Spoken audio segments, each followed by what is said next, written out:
So here we are, sharing secrets of the soil with me, your host, Regen Ray. Hello, soil lovers. Regen Ray here, and welcome to another episode of Secrets of the Soil. Today, we're going to have a very interesting conversation because we're going to be caring all about hair. You might think, how does hair fit into the world of soil? Well, today I'm very excited for you to meet Jacki from Soilz Alive. Welcome, Jacki. Thanks, Ray. Thank you for having me. I'm really excited to know how my hair can help soils grow. So for our soil lovers, maybe share a little bit about what Soilz Alive is all about. Soilz Alive is about creating a circular economy. So what we do is we recover hair from the salons that has been cut off from your hair, for example, and we will use it into our regenerative soil conditioner. Love that. What we love about hair is that it contains so much nutrients. So that little bit of strand of hair contains carbon, nitrogen, oxygen, sulfur, 27 trace elements, and 18 amino acids. Wow. Who would have thought? I know. It's like a buffet for the microbes. I love that. And so where did your love for soil come from? And we'll go a little bit more into how the product works later in the conversation. But where did your fascination for soil come from? So I remember coming back I used to be a hairdresser and came back from Fiji. They were really sustainable, go fishing, catch your own food, pick on almonds, come back from Fiji and I'm looking at myself and go, I've got all this hair. What do I do with it? So I soaked up the hair, started researching, reading, and found that hair was a fantastic material for composting.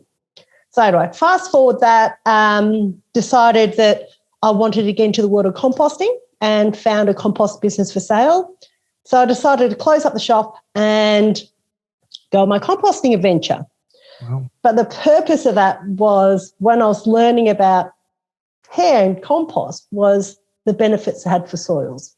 So in leaving the salon, trying to explain to my clients, it's like, I've made you beautiful for the last 10 years.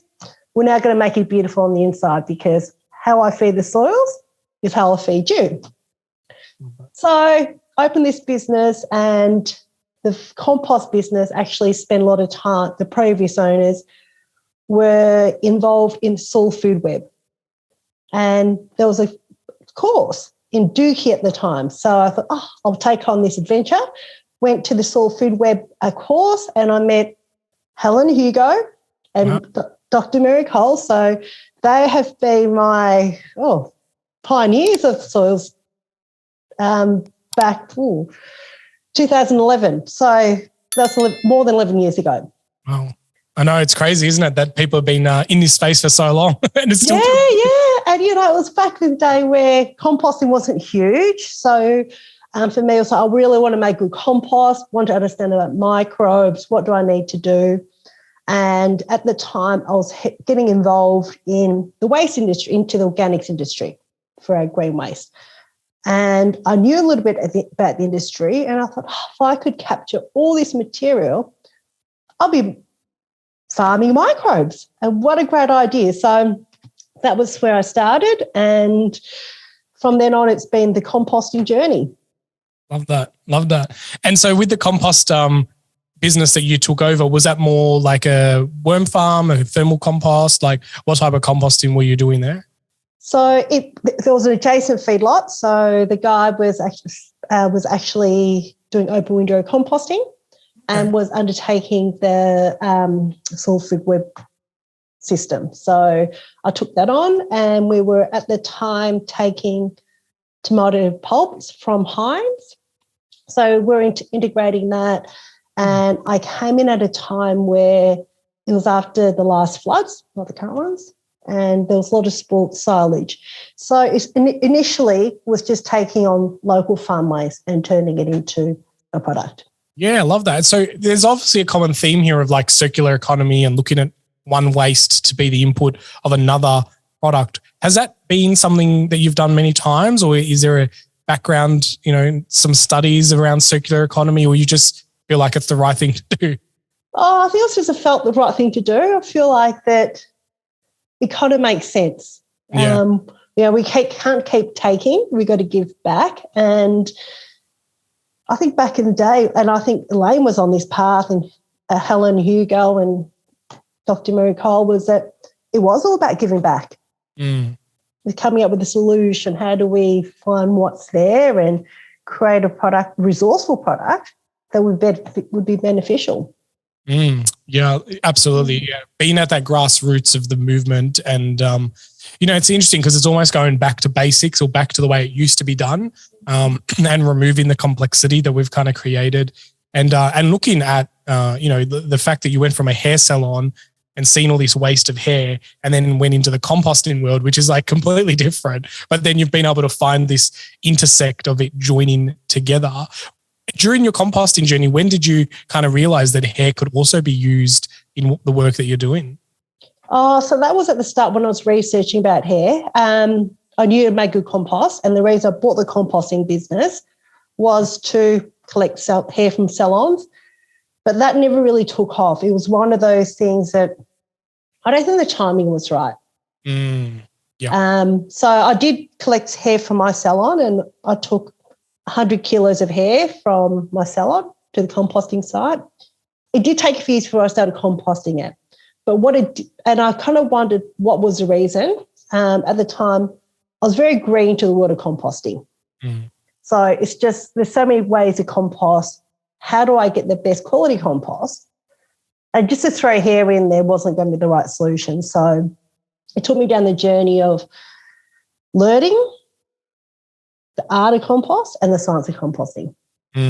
Cool. Excellent. That is good. And it is a bit of like a few moving parts with your product. How are you getting it to people now? Like, what does the product kind of look like? Is it buying in bulk? Is it in little containers? Like, how does that all kind of happen? Yeah, so I wanted to start off a little bit small. One, hair, we don't have a lack of hair. There's plenty. So I think there's an estimate of about 400 tonnes of hair that could potentially go to landfill. I work very closely with sustainable salons who actually collect their hair. Oh, cool. So this is our little bag. It's a 2-litre bag. And the whole idea was we wanted to create ecosystems in the garden. So coming from the ag space, which we were dealing with large volumes of greenways, food organics, it was great we're going to the farmers, but I wanted to kind of come back to the grassroots of how we're responsible and what is our individual actions for the soils. We can say, the farmers should be doing that. But from what I understood is that if we can understand our impact and we can build a connection to it, then perhaps that change might be better. Yeah. So I think the hair is really great in that way. It's like if we can give a part of our body and understand the benefits of it, then perhaps we have more of an interest into what's happening beneath our feet. I agree. And it makes us be part of that system as well. Even the human manure side of the world has that same thing where it's like we get to eat the food and then our human manure goes back into the soil. This is just another byproduct of humans, which is our hair, that can go back into this living organism. And, I definitely feel like there has to be something about us inoculating the biome of ourselves into the soil that we actually feed from. I think there's definitely a really, there just has to be like a synergy there, with symbiosis that makes us feel more connected to it. Yeah, absolutely. And I think in today's society, we are very disconnected. Yeah. And so for us, one of our values is connection, and connection in so many different ways, connection to the soils, the environment, to ourselves, and what can we do? And I think coming from that commercial waste industry was trying to understand the psychology of people. So, we were finding in our green waste bins, tricycles, generators, everything that doesn't belong in green waste bins end up at our site, which becomes, and we used to wonder, but why? And because we're not connected, we don't understand where the things come from. Yeah. So our motto was, if we could create an ecosystem in gardens, then perhaps we can be in touch with it too. Yeah, I think there's definitely that out of sight, out of mind. And, putting a generator in a green waste bin is just outsourcing the problem to someone else. It's not really seeing how that comes back to you. People throw things out the window of their car, or, that whole mindset of like polluting the water upstream means that you make it dirty for people downstream. So it is definitely, great to see a product. And that's why when we first kind of met and you shared the idea of your product, I was kind of like, this is so innovative. Like, it's such a great new way of like seeing, compost. People always think about like food scraps or things like that. And then here's this other element that feeds the micro world so well and has a lot of those trace elements. And so is that where the hair comes in really powerful? Like, are you able to colonize much greater worlds of microbes because the hair's there? Yeah, absolutely. So it's a keratin that's in it and the amino acids. So essentially this bag is a carrier of the hair. So when it goes into the soils, it'll help increase the microbe population to grow. Now, what I only learned a few weeks ago is that keratin already exists in soils.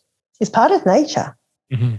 So by us putting back into it, it's just circulating and feeding it what it needs. So, it's not just saying, we know we've got some hair, we're going to chuck it in there. There has been research done and there has been ridiculous amount of information that comes out there. So hair contains more nitrogen than chook manure. So out of all organic materials, it has the highest nitrogen. And we talk about storing carbon in soils. It's 50% carbon. Now, I can look at that and think, the microbes, they'll be getting pretty excited. There's all these little things we can think, well, why is it going in this soil? Was it, it's going, and I think it comes back to reflection of how do we see ourselves? So a couple that come back is, it's icky, isn't it? So I kind of now go back and say, well, which part of the body would you prefer it from? The top end or the bottom end? Or you could combine the both. Yeah, that's right. So I've got a new tagline. Hair is the new poop. Okay. So we're okay putting poop in our soils, and I think that's fantastic. Yeah. But let's take the next level.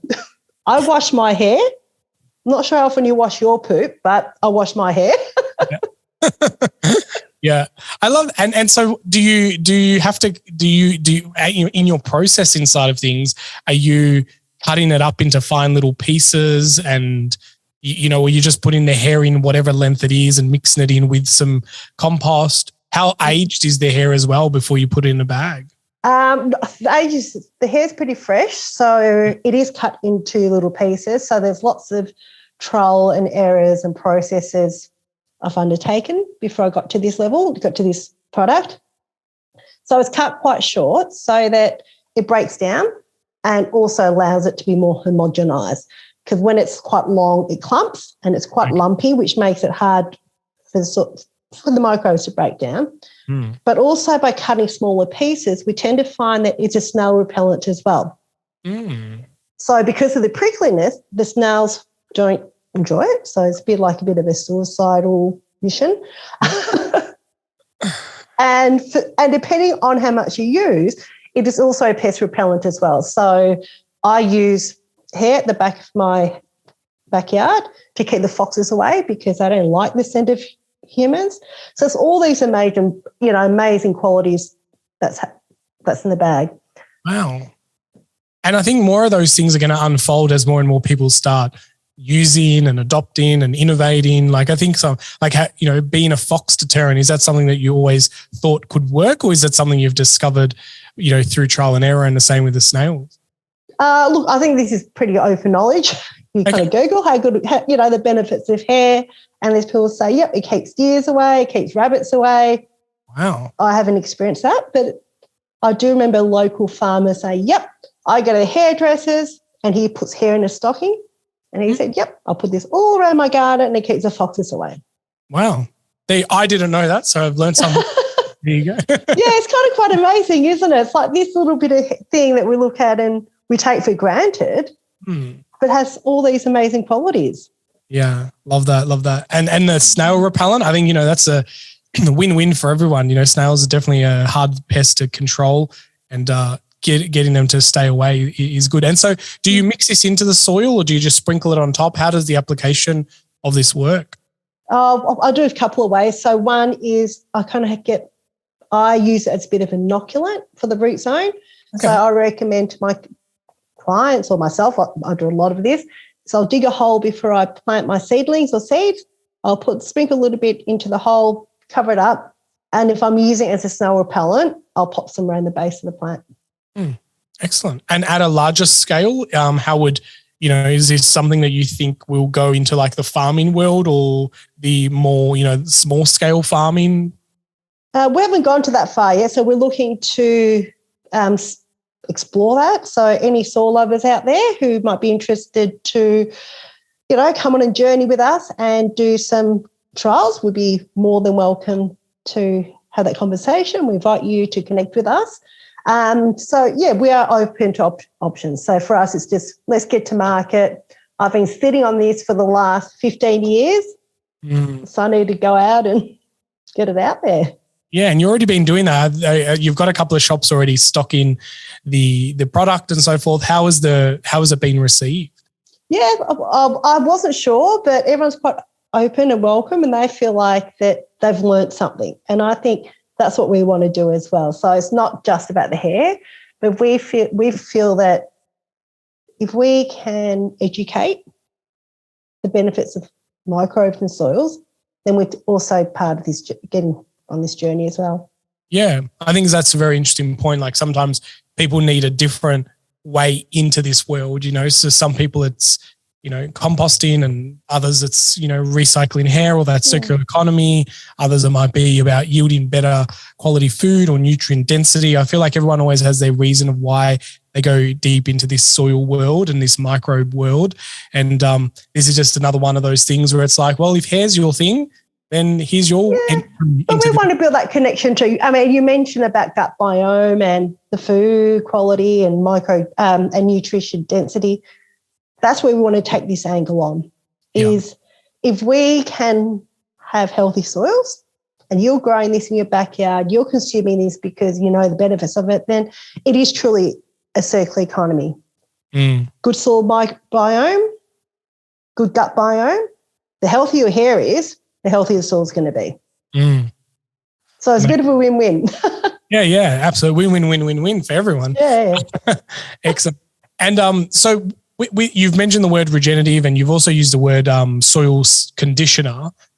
Let's stick on the soil conditioner first. What does that word kind of mean to you, and why did you pick those words?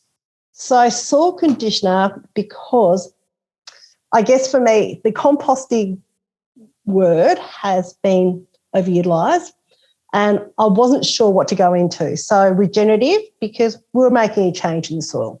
Conditioner, same thing, and it's very reflective of what we do in the hair. So we condition the hair because we want it to be nice and smooth.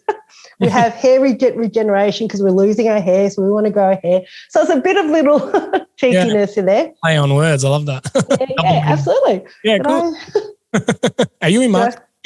Sometimes I go to, I've done a few talks and it's like, so this is what we're doing.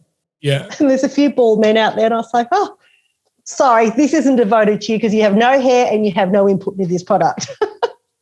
No rights to vote. No. But you can use it. We could. Yeah, love that. Yeah, I think that's really an interesting point in regards to, just those words, because I know, there's a lot of greenwashing maybe that happens, and, the words fertilizer is always kind of now linked to the fact that it's synthetic or it's mass produced and costs thousands of dollars a barrel. So I think, those words really do matter, and the things that we pick, and, conditioner is always like a good word to, make it new and smooth and shinier and brighter, and, having that for the soil as well. Yeah, absolutely. And I think it took a little while to come around that whole naming. So I send my product to Mary at AgPath, do my testings, and I see her as a bit of a mentor through this journey. It's been one of those pioneers. And trying to come around with the word fertilizer, all I got was, no. I was like, yeah, you're right. And, if we could put a banana in water and it's fertilizer, but there's more to it. What about what essence does it provide? I think fertilizers for me has always been more of a chemical term, NPK. And I listen to your podcast and I hear how many people talk about how do we put value into what's in the soils and what's in our produce? How do we do that? And unless we can change those words and give it meaning, I don't think we can change it. Especially if we keep going back to fertilizer, all we're doing is going back to the corporate world of this is what we're producing you. Yeah. And so what are some of the results that you're seeing? And you've mentioned Dr. Mary Cole from AgPath doing some of the testing and all that. What are some of the data points that you can share with the soil lovers? Oh, we're getting really good microbe readings out of this. And the hair breaks down. She's a particularly big fan of it. She's like, wow, the keratin, that's just amazing. And the protein too. And I think if I can break down to my customers is that it's no different from blood and bone. Right. It's just that blood and bone is a bit smelly. The protein chains are quite well received in the soils.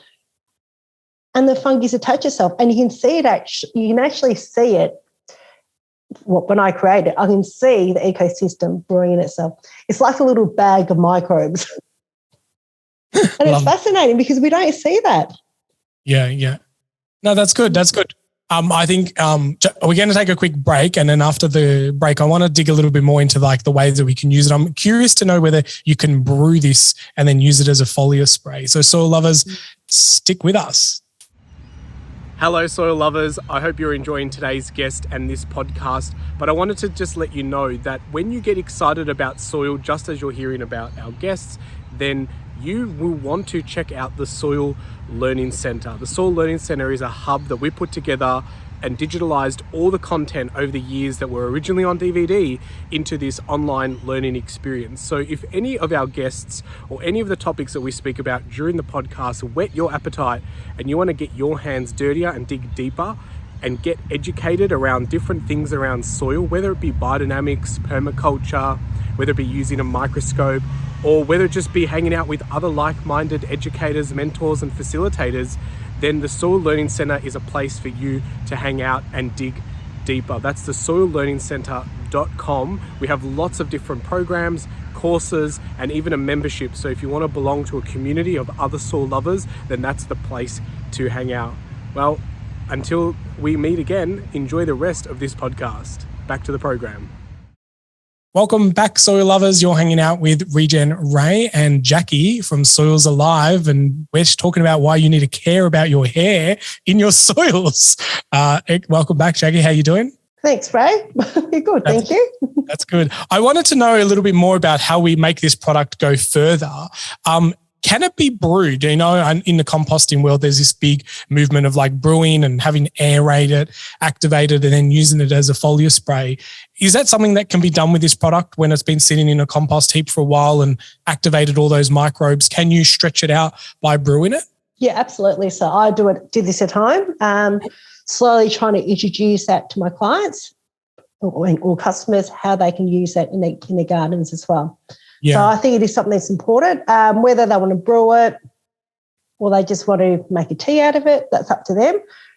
But it's such an easy thing to do. I found a little, because we are working with backyards, a little pump from Kmart, $8. Yeah, crazy. 15-litre tub. Yep. And I brewed it and it went such a long way.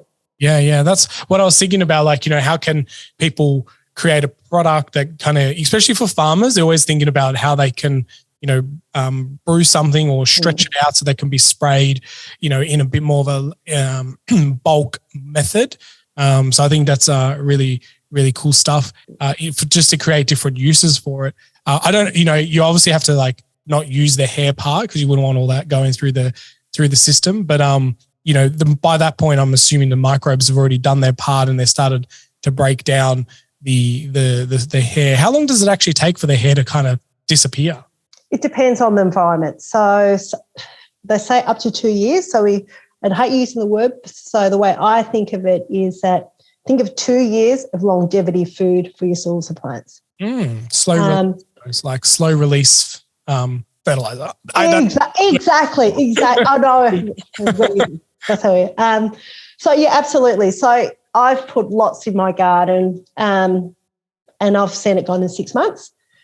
But it's one of those but I do create the environment for that to occur. Yep. So let's say if you're, a normal person using it, I'd just be saying it could be up to 12 months to 2 years. Love that. And so you've gone down this regenerative space and you've found this circular economy. For the listeners who don't know what circular economy means, do you want to maybe just elaborate on that a bit? Yeah, so circular economy is something where we take a product or a substance and we can put it through a system and it comes back again into something that is resourceful and useful. And I keep thinking of this as the product that keeps giving and giving and giving. No different from manures. It's something that keeps going around. Yeah. And has low miles. That's right. Keeping it very local, Yeah. And I think that's, really a thing that we're focusing on a lot more now these days, even just as cities or towns or communities or workplaces, is how does, someone's output become the next business's input, and I think that's, what you're doing with hair salons, because I'm assuming they're like collecting hair from all these hairdressers. And you mentioned that there's a company that's already doing that. So it's so awesome that you get to plug into their work and then take it from them and turn it into another byproduct. What do they normally do with it if it doesn't go into a compost heap? Oh, hair's amazing. There's so much we can do with hair. So now you've opened a whole can of worms up. So hair has been used to collect oils. So they make hair booms out of hair, because hair has the ability to absorb so much moisture. For most women and men, you remember hair in the drain and you pick it up and it's filled with water. So essentially a hair boom is lots of hair stuck into which looks like a sausage. And when there's an oil spill, they'll throw it out there and the hair picks up the oil, which means there's no harm to wildlife, sea creatures. And so it is a very common practice. So if you follow sustainable salons, you'll see that occurs quite a fair bit. And then hair can be used as a liquid fertilizer. There's people out there that make that. But once again, it's quite alkaline, the process of turning it into fertilizer. So we see this as, well, if we're using the microbes to do it, it's a bit of like the low food miles. There's not a lot of process to get an outcome. We just let nature do its own thing. Yeah, perfect. They make diamonds out of hair, which absolutely fascinates me because I wish I had the money to do it. Because of the high carbon content, it's what's called chelating. They can bang the carbons together and they'll come up with a diamond. If you test it to a pure diamond, there's no different. Wow.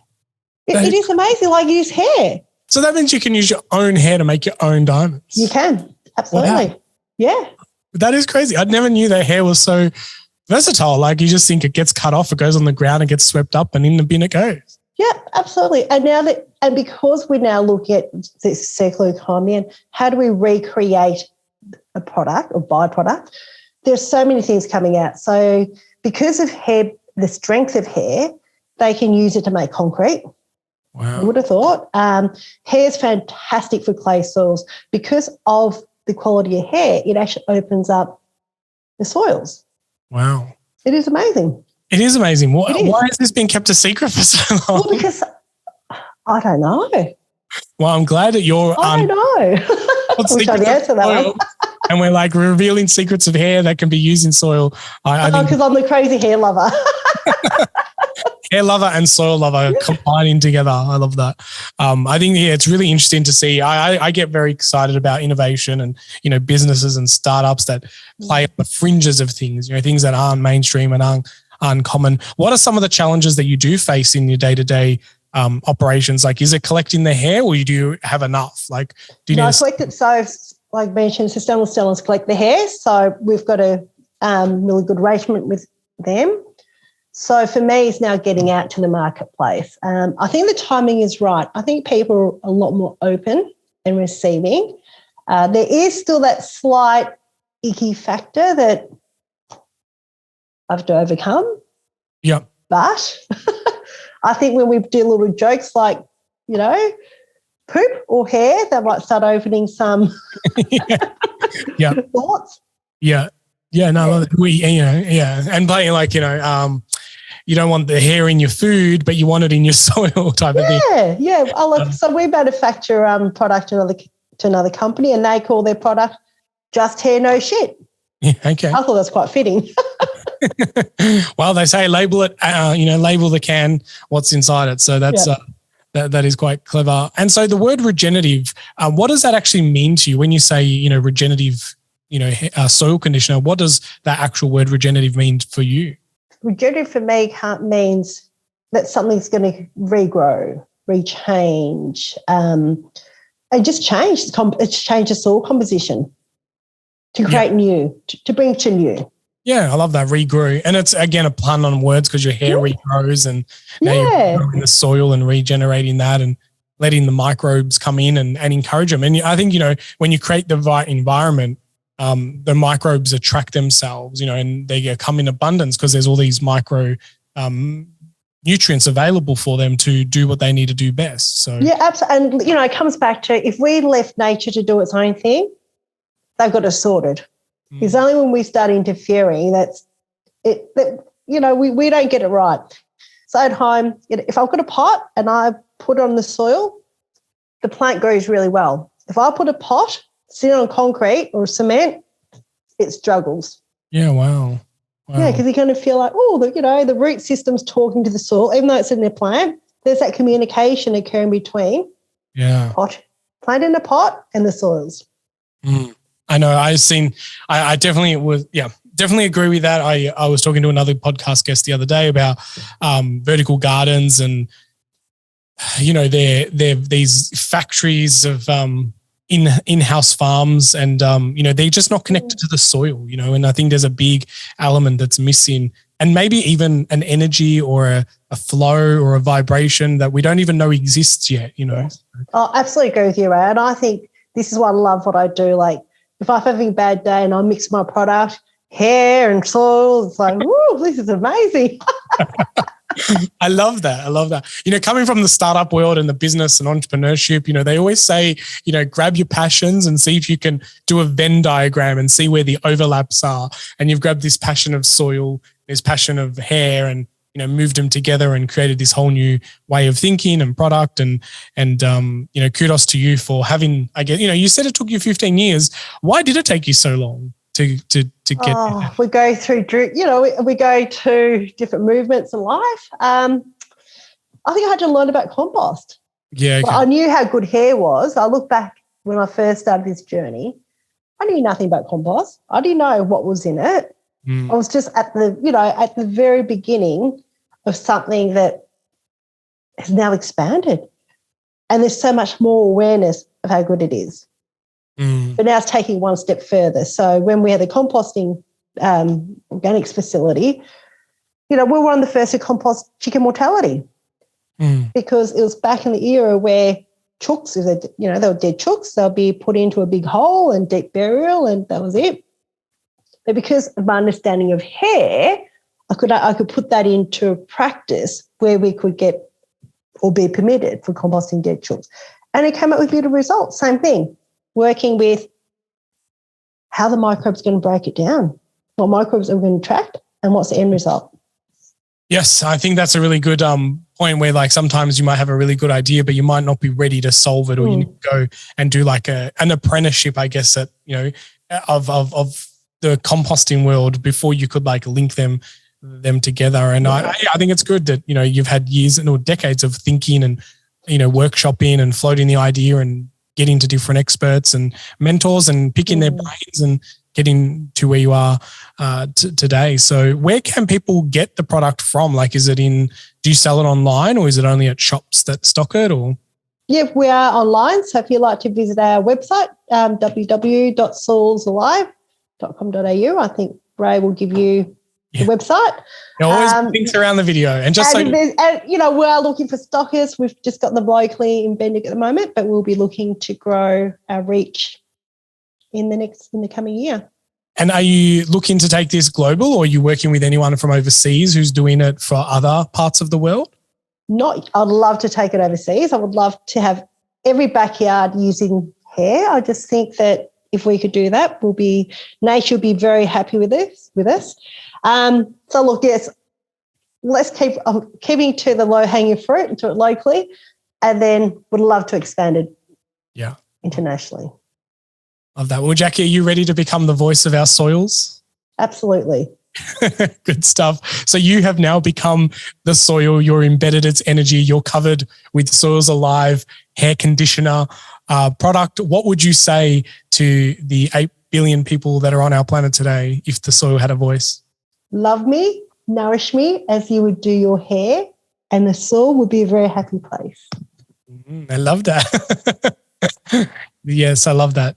Nourish me and care for me like you would with your hair. And that's such a good point. Like we look after and nurture things. I think, sometimes we probably look after materialistic things like cars or phones with care than the soils that feed us, And it's amazing how much we spend on our hair. Yeah, maybe more from the female world, but I agree. Most of my haircuts are $25. But yeah, that's a very interesting point as well, that people, will spend, a few $100s for their hair and the offcut is very valuable as well and keeps giving and it creates that kind of connectivity back to, what's going. And I think we've created a lot of people thinking about hair differently today. Next time they get a haircut, they're going to be wondering, I wonder if this is going to end up in some soil somewhere.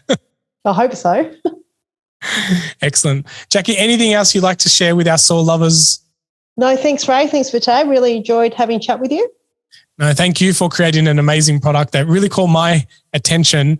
When you ran it past me, I was like, "Ooh, this is cool. I like, new innovative things that sit on the fringes." And we've had a few chats over the last couple of months, and and things like that. And it was really cool to hear the story that you had known of Helen and Hugo and met them with Elaine Ingham and Dr. Mary Cole, because they're all been people that everyone's been hanging around with over the last decade or so, and learning about this world of microbes and soil and composting and compost teas and everything like that. And it's real fun when people start realizing the power that sometimes is right in front of them or on their head. Yeah, absolutely. You don't have to go looking far sometimes for the solutions. No, that's right. All right. Thank you very much, Jacki, for coming on and sharing with the soil lovers all your love for hair and soil. And I'm sure we've made some people care about their hair a little bit more. Thanks, Ray. Awesome. Well, there you go, soil lovers. Next time you're at the hairdresser, think about where your hair is going and maybe it could be added into your soil to help regenerate it from a microbe point of view. And who would have thought that there was so much vitamins, minerals and trace everything's in our hair that we just put in the bin. So until next time, get outside, get your hair dirty. No, get your hands dirty and keep digging deeper into our wonderful world of soil. I'm Regen Ray. I'll catch you on the next show. Wait, before you hit the skip button, if you're a soil lover and love listening to my podcast, then I want you to discover more by getting access to my Patreon, where I share behind the scenes and bonus content that doesn't always make the conversations on the podcast.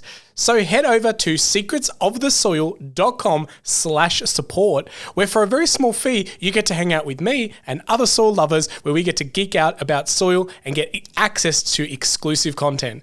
It's very exclusive. No, not really. It's just a lot of fun and a way that we get to support this podcast together in order so that we can have deeper conversations all about soil from mentors all around the world. So what are you waiting for? Go on, show your support and token appreciation for this podcast. Until next time.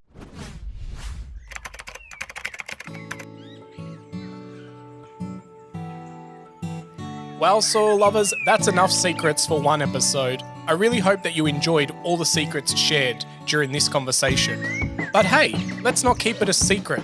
Please share this podcast around and make sure that you like it and leave us a review, because that really helps spread the secrets of the soil. Until next time, remember, get outside, get your hands dirty and keep digging deeper into your soils.